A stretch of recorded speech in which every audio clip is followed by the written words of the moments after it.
Terdengar suara air menyiram, bukan untuk membersihkan, melainkan untuk merendahkan. Di depan mata ratusan tamu, seorang menantu dihina dan dipermalukan di hari sucinya.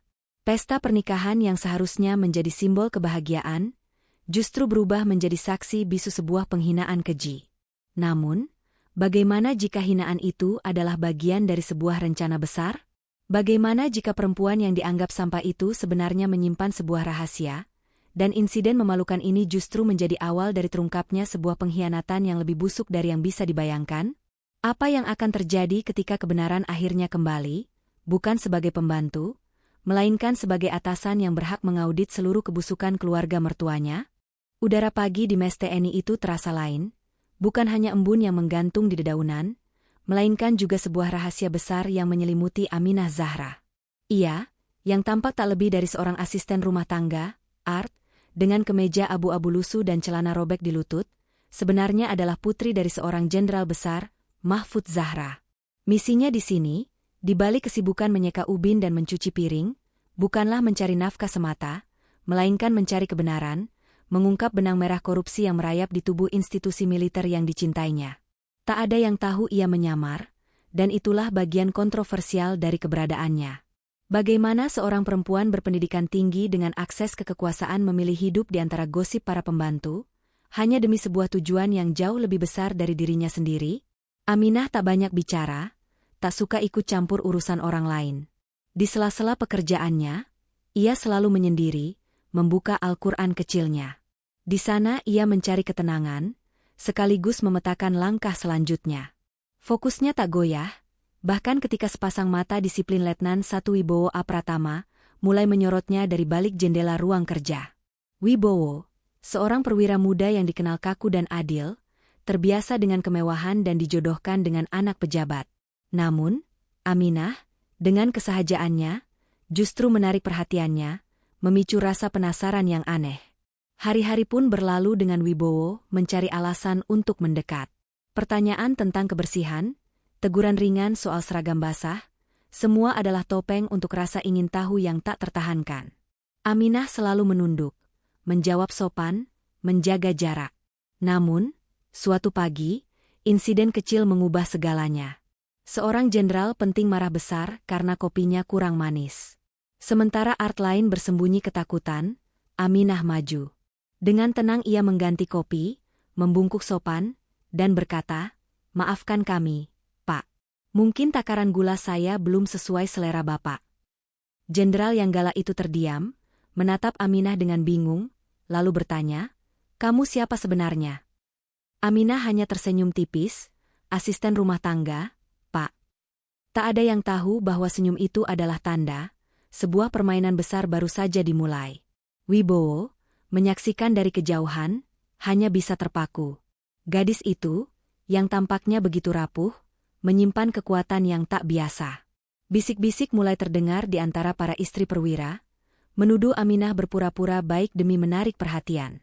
Namun, mereka tak tahu, pria yang diam-diam Aminah sebut dalam doanya, juga diam-diam mencintainya. Suatu sore, di ruang makan mes yang ramai, Wibowo melakukan hal yang tak terduga. Di hadapan semua staf dan Art, ia memanggil Aminah. Dengan suara tenang namun tegas, ia berkata, "Aminah Zahra, aku ingin menikah denganmu." Suasana mendadak hening, sendok jatuh ke lantai.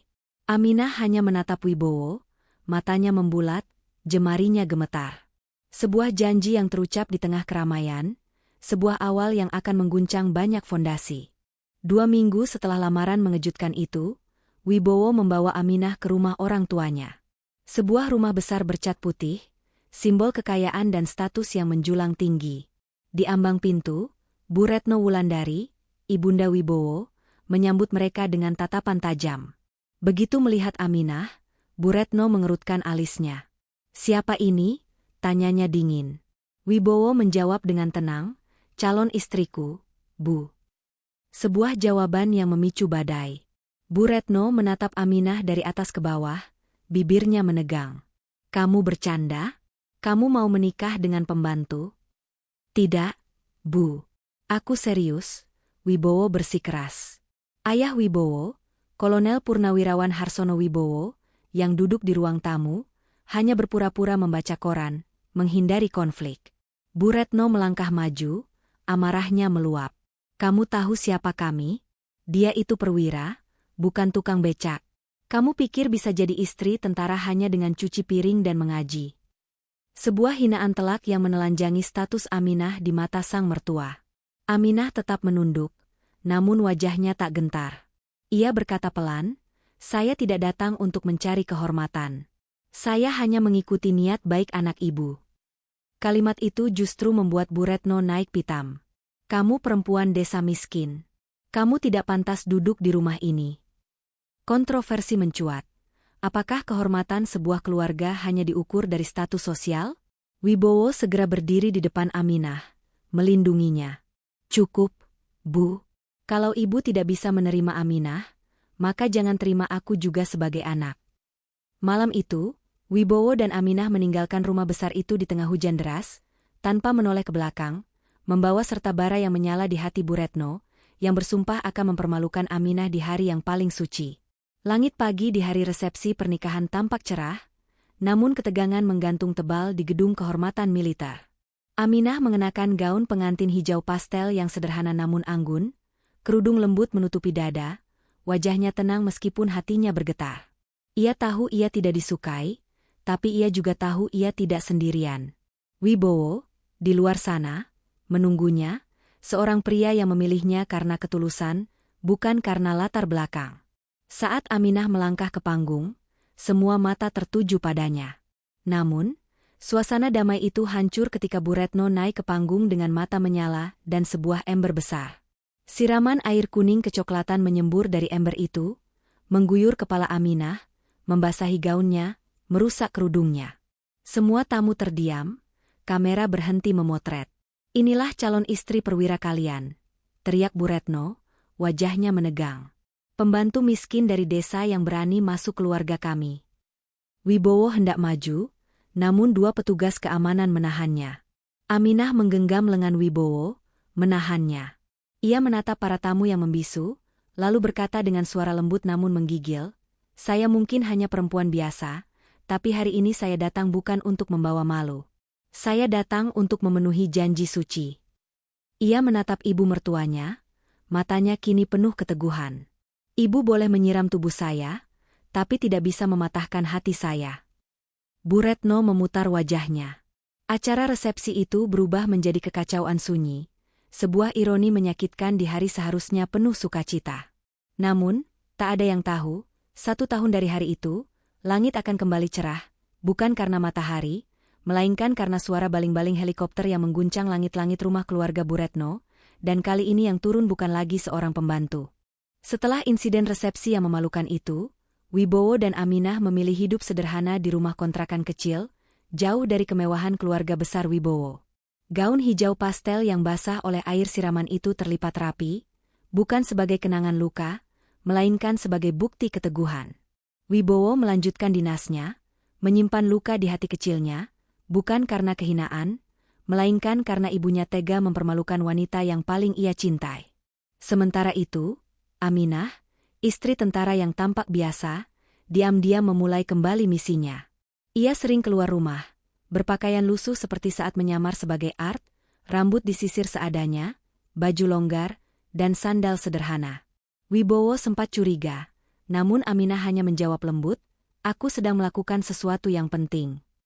Suatu malam, Wibowo terkejut melihat Aminah di ruang tamu, di depan laptop kecil yang tak pernah ia lihat sebelumnya. Di layar, ratusan data personel militer dengan berbagai kejanggalan terpampang. "Ini dari mana?" tanya Wibowo. Aminah menutup laptopnya dengan tenang. "Besok kamu akan tahu."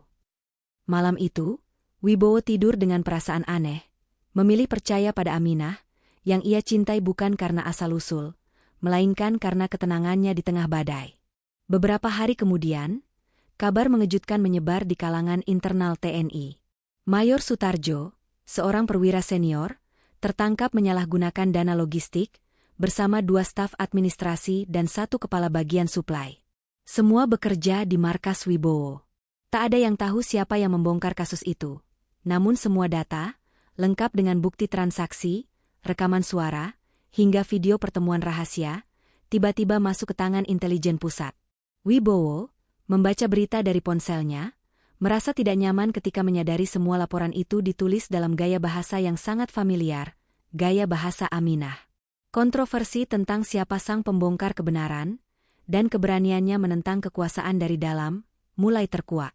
Beberapa hari kemudian, seorang pria tua dengan baret merah dan 4 bintang di dada datang ke markas dengan helikopter khusus, langsung menuju ruang rahasia.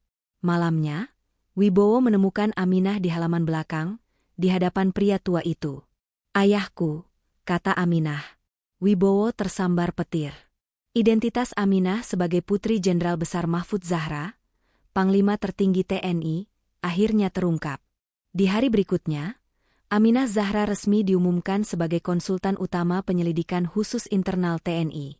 1 tahun setelah pernikahan yang dibasahi air penghinaan, Aminah dan Wibowo hidup tenang di rumah sederhana.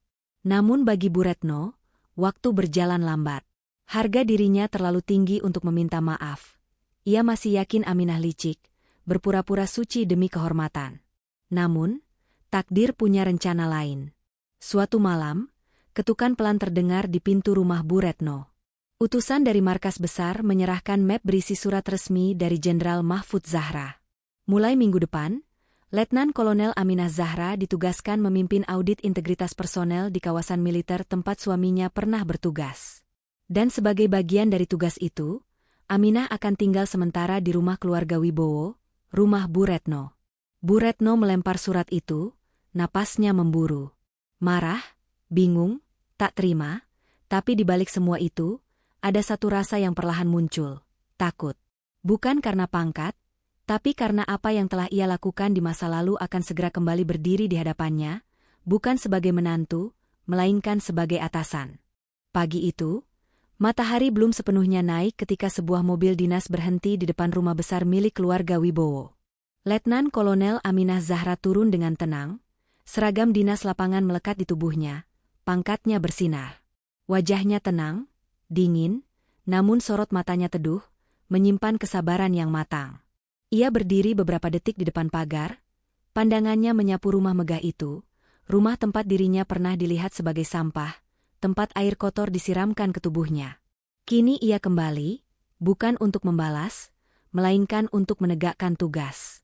Pintu rumah terbuka perlahan, Bu Retno berdiri di ambang, wajahnya tanpa senyum. "Assalamualaikum, Bu," ucap Aminah lembut. Bu Retno menahan diri untuk tidak menjawab, namun lidahnya terasa kaku. "Waalaikumsalam," jawabnya lirih. Aminah melangkah masuk, melewati tempat ia dulu pertama kali diusir. Kali ini, ia tidak duduk. Ia berdiri tegak, membuka map coklat dari tas selempangnya. "Saya mendapat tugas dari markas besar untuk memimpin audit dan pembinaan karakter pegawai keluarga dan lingkungan rumah jabatan. Rumah ini masuk dalam daftar pengawasan." Bu Retno menatapnya tak percaya. "Rumah ini?" tanyanya pelan. Aminah mengangguk. "Benar. Karena rumah ini adalah kediaman salah satu mantan perwira senior yang kini menjadi bagian dari Dewan Penasihat. Artinya, rumah suaminya sendiri." Aminah menutup mapnya, lalu berkata, "Saya hanya menjalankan tugas, tapi izinkan saya tetap bersikap sebagai menantu walau posisi saya hari ini berbeda dari setahun lalu." Kata-kata itu, tanpa nada sombong atau sindiran, justru menusuk lebih dalam. Wibowo masuk menyusul, langsung berdiri di samping istrinya. "Aku yang mengusulkan rumah ini masuk daftar pengawasan," katanya pelan. "Bukan untuk membalas, tapi agar ibu bisa melihat sendiri siapa sebenarnya wanita yang ibu usir dulu." Bu Retno menunduk, tak ada lagi suara dari bibirnya. Sejak hari itu, Aminah tinggal sementara di rumah yang dulu menyakitinya. Ia tidur di kamar tamu, kamar yang dulu bahkan tak layak ia masuki. Namun kali ini, semua pembantu menghormatinya, para tetangga mengangguk sopan. Dan yang paling menyakitkan bagi Bu Retno, adalah dirinya sendiri yang kini merasa kecil di rumah yang dulu ia anggap megah. Hari demi hari, Aminah melaksanakan tugasnya, mencatat, mengevaluasi, menegur dengan lembut jika ada pelanggaran. Ia tak sekalipun menyentil masa lalu. Namun ketenangan itu hanya sementara. Karena suatu malam, Aminah menemukan berkas lama milik suami Bu Retno, Kolonel Purnawirawan Harsono Wibowo. Berkas yang seharusnya tidak pernah ada di rumah ini. Saat membacanya, mata Aminah membelalak, jantungnya berdetak lebih cepat. Ternyata pengkhianatan bukan hanya terjadi di kantor, tapi sudah menyebar sampai ke rumah, mengakar di fondasi keluarga yang terhormat. Berkas itu adalah salinan surat rekomendasi, tanda tangan pejabat lama, serta tumpukan bukti aliran dana fiktif dari tahun-tahun sebelumnya, semua atas nama Kolonel Purnawirawan Harsono Wibowo, ayah kandung Wibowo. Proyek pengadaan logistik fiktif yang berjalan bertahun-tahun tanpa audit. Tiba-tiba pintu kamar diketuk. Aminah, suara Wibowo terdengar pelan. Aminah buru-buru menutup map dan menyembunyikannya. Ia membuka pintu. Wibowo berdiri dengan wajah cemas. Aku ingin minta maaf atas semua yang terjadi antara kamu dan ibuku. Aku tahu luka itu belum sembuh. Aminah duduk di sampingnya. Luka itu memang masih ada. Tapi sekarang bukan waktunya bicara tentang luka. Aku sedang mengerjakan sesuatu yang mungkin akan mengubah banyak hal. Keesokan harinya, Aminah pergi ke markas besar, menyerahkan map itu ke tangan komandan audit. Ini sangat serius, kata komandan. Lebih dari yang Bapak kira, ucap Aminah tenang. Kalau ini terbukti, bukan hanya mencoreng nama pribadi, tapi bisa menyeret kembali kasus lama yang dulu ditutup diam-diam. Aminah mengangguk. Saya siap jika harus memimpin tim penyelidikan lanjutan, tapi saya minta satu hal, jangan ungkap ini ke publik dulu sampai saya bicara langsung dengan putra dari beliau, Wibowo. Karena Aminah tahu, jika dokumen itu sampai terbuka tanpa persiapan, bukan hanya nama besar suami yang akan tercoreng, tapi juga seluruh hidup yang selama ini mereka bangun bersama. Malamnya, Aminah kembali ke rumah. Bu Retno duduk di ruang makan sendirian, menatap selembar foto lama. Kamu nemu sesuatu di rumah ini? Tanyanya tanpa menoleh. Aminah terdiam, karena jawabannya akan mengguncang seluruh fondasi keluarga ini. Pagi itu, Aminah berdiri di depan jendela kamarnya, menggenggam map hitam kecil berisi salinan dokumen itu. Ia sudah mantap, ia akan bicara. Setelah salat duha, ia menuju ruang tengah, di mana Wibowo sedang duduk menonton berita pagi. Aku mau kamu lihat ini, kata Aminah, menyodorkan map. Tapi setelah itu kamu berhak marah atau kecewa. Wibowo membuka map itu perlahan, dan saat ia melihat nama ayahnya tertera jelas, tubuhnya kaku, napasnya tercekat, jari-jarinya gemetar. Apa ini? Suaranya bergetar. Semua itu dokumen asli. Aku temukan di rumah ini, di lemari kerja ayahmu, jawab Aminah pelan. Bukti penggelapan dana logistik, proyek fiktif, dan seluruh tanda tangan itu sah. Wibowo menutup map itu cepat. Matanya merah, rahangnya mengeras. Kamu yakin akan meneruskan ini? Aminah mengangguk. Ini bukan tentang dia. Ini tentang kebenaran. Wibowo berdiri, memunggungi Aminah. Tangannya mengepal. Apapun yang harus kamu lakukan, aku tidak akan menghalangimu. Aminah terdiam, air mata hangat jatuh di pipinya. Bukan karena sedih, tapi karena suaminya memilih berdiri di sisi kebenaran, meski yang akan tumbang adalah nama besar ayahnya sendiri. Sore itu, Aminah kembali ke markas besar, menyampaikan laporan lengkap di hadapan jajaran pejabat tinggi. Saya Letnan Kolonel Aminah Zahra menyatakan siap menjalankan proses investigasi, hingga tuntas meski harus melibatkan pihak keluarga saya sendiri. Semua orang di ruangan itu terdiam, namun pandangan mereka penuh hormat. Malamnya, Wibowo mengajak Aminah makan malam di warung sederhana. Dulu aku kira aku yang menyelamatkanmu dari kesederhanaan, kata Wibowo pelan. Aminah menoleh, tapi ternyata kamu yang menyelamatkan aku dari kebutaan. Sebelum ia sempat menjawab, ponselnya bergetar. Sebuah pesan masuk dari markas. Isinya singkat, namun membuat jantungnya berdebar. Laporan sudah diteruskan ke pengadilan militer, tapi ada satu nama yang belum kamu lihat. Tersangka baru, hubungan darah dengan ibu mertua. Aminah menegang, tangannya gemetar. Ia belum selesai. Ternyata Bu Retno bukan sekadar penonton dalam kisah ini. Malam itu, Aminah duduk di meja kerja kecil. Di layar laptop, nama-nama tersangka baru bermunculan. Di antara baris nama yang mencolok, muncul satu nama yang membuat napasnya tercekat. Retno Wulandari, istri dari Kolonel Purnawirawan Harsono Wibowo. Laporan itu menyebutkan bahwa dalam beberapa transaksi proyek fiktif, ada rekening penampungan dana dengan nama samaran yang identitasnya terverifikasi sebagai milik Bu Retno. Dana itu digunakan untuk membiayai gaya hidup mewah, termasuk pembelian perhiasan, dan penyewaan vendor pesta besar-besaran, termasuk pesta resepsi pernikahan Wibowo dan Aminah. Aminah menutup laptop, tak bisa lagi membaca lebih jauh. Kepalanya berputar, tubuhnya gemetar. Selama ini dia dihina, disiram, direndahkan di hadapan tamu-tamu. Dan ternyata pesta yang dipakai untuk mempermalukannya itu dibiayai dengan uang hasil korupsi. Sebuah kebenaran yang kejam, kontroversi yang paling pahit. Pagi harinya, Aminah tidak pergi ke markas. Ia berjalan menuju halaman belakang rumah mertua, tempat Bu Retno biasa memberi makan burung-burung. "Bu," ucapnya pelan. Bu Retno menoleh, wajahnya netral. "Kamu sudah tahu, ya?" tanyanya. Aminah tidak menjawab, namun dari matanya, Bu Retno paham. Ia mengangguk kecil, seolah menyerah. "Aku tidak mencuri untuk diriku sendiri," kata Bu Retno. "Aku hanya ingin keluarga ini terlihat terhormat. Setelah suamiku pensiun, aku ingin orang tetap segan pada kami." Dengan menyiram menantumu di depan semua orang, "Bu," suara Aminah mulai bergetar. Bu Retno menunduk. "Waktu itu aku merasa kamu mencoreng nama keluarga. Aku tak tahu kamu siapa.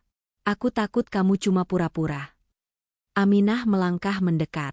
"Saya memang pura-pura, Bu. Tapi bukan untuk mencuri. Saya menyamar. Saya menjalankan misi dan saya sungguh mencintai anak ibu." Bu Retno tidak menjawab, namun matanya mulai berkaca-kaca. "Laporan penyidikan sudah selesai, Bu. Akan diserahkan ke pengadilan militer dalam waktu dekat. Ibu punya waktu 24 jam untuk bicara sendiri ke Wibowo, atau biar saya yang sampaikan." Bu Retno menatap Aminah lama, lalu berkata lirih, Jangan hancurkan hati anakku." Aminah menggenggam tangannya. "Saya tidak pernah ingin menghancurkan siapapun, Bu. Tapi kejujuran akan menemukan jalannya sendiri." Malam itu, Wibowo mendatangi kamar ibunya. Ia mendapati Bu Retno duduk memegang kotak perhiasan tua. Dengan menahan air mata, Bu Retno menyerahkan kotak itu. "Aku tidak layak lagi disebut ibu yang baik." Di dalamnya ada bukti rekening, surat transfer lama, dan foto-foto pesta resepsi mereka. Wibowo tak berkata apapun. Ia hanya memeluk ibunya, wajahnya penuh luka. Keluarga Wibowo tak lagi dipenuhi harga diri, tapi rasa malu yang perlahan berubah menjadi penyesalan.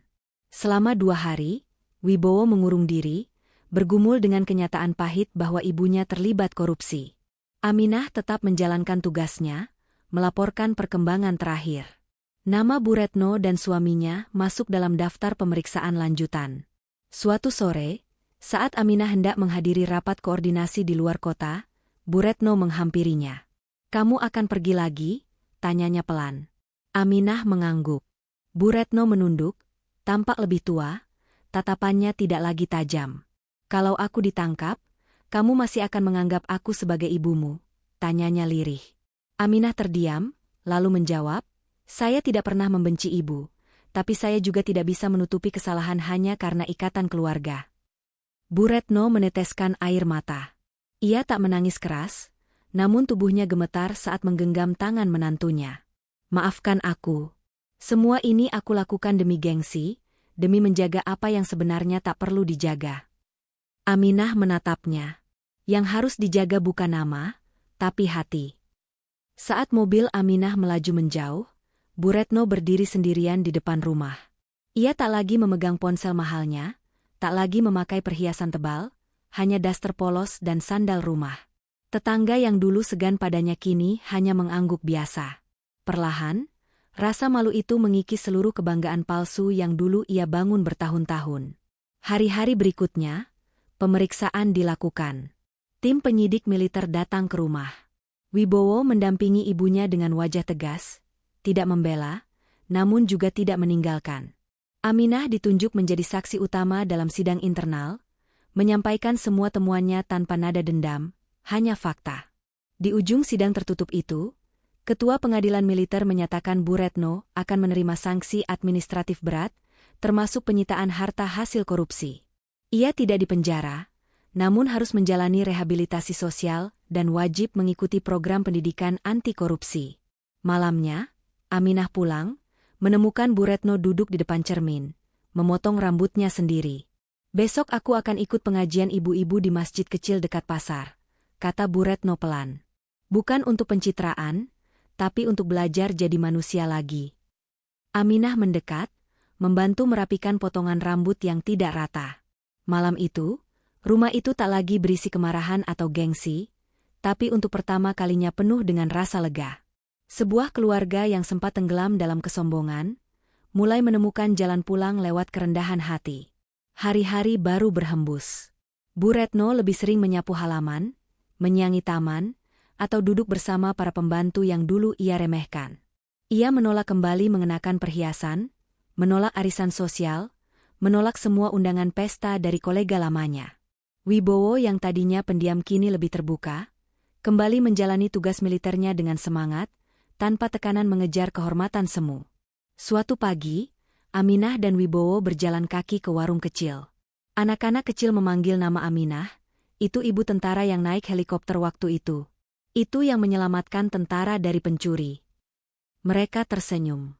"Aku tidak pernah menyangka, Mas," bisik Aminah, "perjalanan kita akan sejauh ini." Wibowo menggenggam tangannya. "Aku pun tidak pernah menyangka. Ternyata wanita yang kupilih diam-diam adalah cahaya yang menyelamatkan keluargaku dari kehancuran." Malam harinya, Bu Retno mendatangi kamar mereka, membawa baki kecil berisi 2 gelas teh dan sepiring kue buatan tangannya sendiri. Ini adalah pertama kalinya ia melayani menantunya. "Maafkan aku," katanya lirih, menunduk. Aminah bangkit, mengambil baki itu. "Bu, kita sudah melewati semuanya. Allah telah menunjukkan jalannya." Wibowo memeluk ibunya. Bu Retno menangis di bahu anaknya, untuk pertama kalinya tanpa gengsi, tanpa topeng, hanya sebagai seorang ibu yang tersesat lalu akhirnya pulang. Beberapa bulan setelah kebenaran terungkap, nama Aminah Zahra makin dikenal di lingkungan TNI, bukan karena pangkatnya, tapi karena keberaniannya menegakkan kebenaran meski menyentuh keluarganya sendiri. Suatu hari, Aminah mendapat undangan upacara penghargaan nasional atas jasanya. Ia sempat menolak, namun atas desakan atasan dan izin ayahnya, ia bersedia. Hari itu tiba. Aula utama markas besar TNI dipenuhi tamu penting. Panggung megah menayangkan kilas balik pengabdian Aminah. Saat namanya dipanggil, ruangan hening. Langkah Aminah tenang saat menaiki panggung, seragam dinas upacaranya rapi, pangkat letnan kolonel jelas terpancang. Wajahnya tidak berubah, tetap sederhana, tetap teduh. Di belakang, Wibowo berdiri tegak, dada membusung bangga. Di sebelahnya, Bu Retno mengenakan gamis putih bersih, kerudung syar'i, air mata tak henti mengalir. Saat Aminah menerima medali emas kehormatan, ia berkata singkat, "Yang saya perjuangkan bukan untuk mengangkat nama saya, tapi agar institusi ini yang saya cintai tidak dipenuhi orang yang hanya terlihat gagah di luar, tapi busuk di dalam." Tepuk tangan meledak.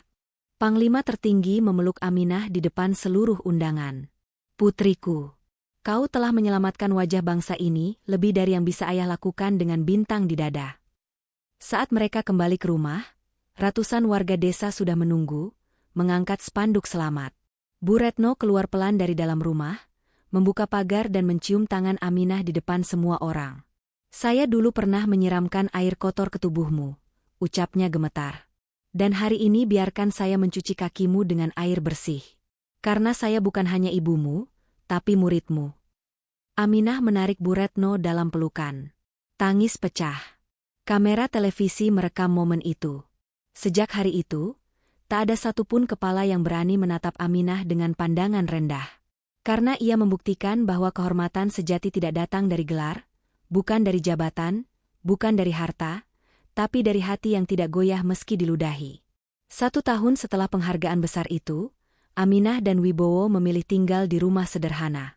Bu Retno aktif di majelis taklim kampung. Suatu pagi, saat Aminah sedang menyapu halaman, seorang wanita muda dari tim dokumenter nasional datang, meminta wawancara untuk film biografi. Saya akan bercerita, kata Aminah, tapi bukan tentang saya. Lalu tentang siapa, Bu? Aminah menatap gadis wartawan itu dengan senyum kecil, tentang orang-orang yang pernah memandang saya rendah. Karena dari merekalah saya belajar bahwa kekuatan bukan datang dari penghormatan, tapi dari hinaan yang tidak saya balas. Rekaman itu akhirnya diputar di Istana Negara dalam peringatan Hari Kartini. Semua pejabat tinggi menonton.